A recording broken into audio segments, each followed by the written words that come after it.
Hi everybody. A few days ago I had posted a Hearthstone video online that was a kind of a made-up motion graphics piece, um, and I got a lot of questions about how I did it or how I did specific things in the video.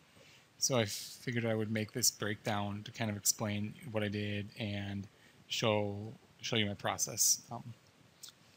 So the things I'm going to cover are going to be the transition elements, like this card analysis transition and the replay transition here at the end. I'm also going to cover a little bit of the 3D stuff that you see in the card analysis window. All right, so if we jump into After Effects, there's kind of two parts to this card analysis comp. There's the stuff on the right, which is just regular After Effects 2D text in 3D space being animated. So kind of ignore that for today. It's pretty simple to make. And we're going to focus on the card art, and then the background a little bit. All right. What's going on?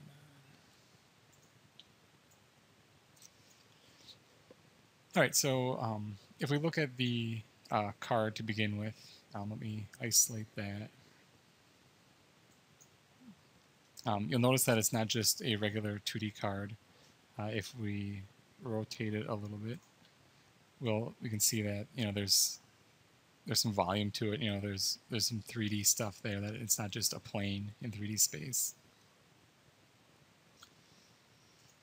All right, so to do this card, and same thing with the transition elements, I would start off in Photoshop by painting the texture that I wanted in 2D. So at first I tried to find a high-res version of the card art online, but I couldn't find anything. And that kind of worked out to my advantage because I was able to paint my own, but then separate it in different layers. So that way, if I wanted to, I could come in here and I could change the color of the gem, if I wanted to, with just an adjustment layer, or I could change this text to something that, and that makes it really easy to change it. So if I wanted to do more than one card or different types of cards, I can just change one part of this texture and then it'll work on the mesh. So same deal with the shield. I just started out with a 2D painting of a shield that I had painted up quick. And then I brought both the shield and the card into Maya, where I would use those 2D textures and I would kind of model them out in 3D space just to give them a little bit more volume, and give those subtle depth cues that if you play Hearthstone, you'll notice, when things turn or move around, you'll notice that it's not just flat. There's a little bit of volume there.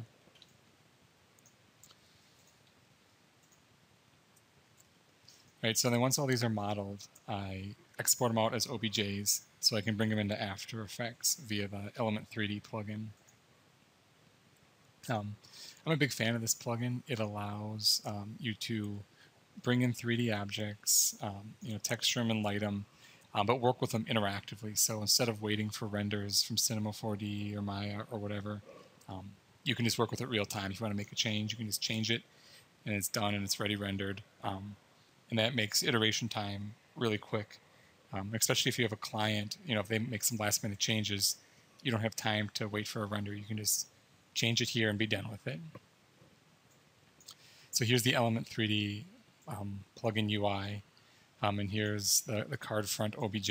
As you can see, it's just a regular 3D object with the textures applied to it. Here's the card back that I use a little bit as well.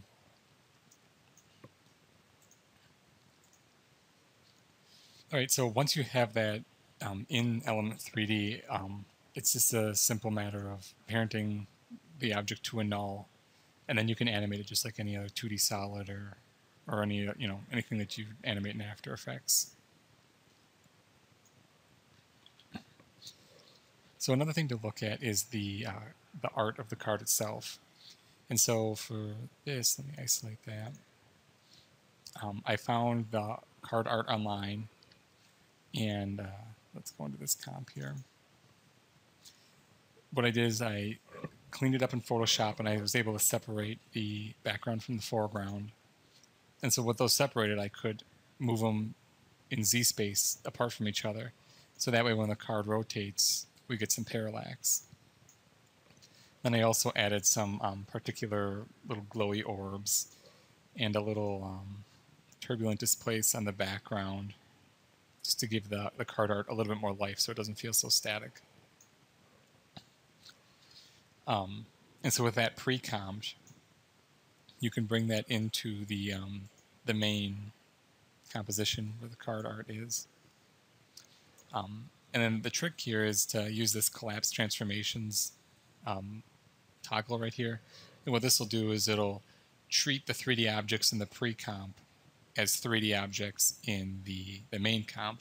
So it's kind of like you're grouping objects. And the reason I do that is I can then just do one mask here around the full comp, and then everything that's in that comp obeys that mask. So it just makes masking things out a little simpler. So this mask here follows the inside of the card frame. And so if we zoom in here a little bit and rotate, you can see that we get some parallax on the card art.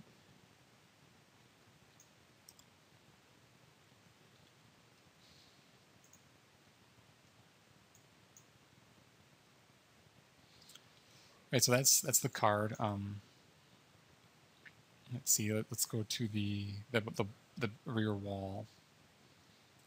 And the rear wall is pretty much the same deal as the card, and the shield and the other objects. What I started with is I painted this brick texture. Well, actually, I started out by modeling it out in Mudbox, so that way I could bake out normal information. And that way I could light it in After Effects. And with Element 3D, these objects will obey the After Effects lights. They'll react to the lights.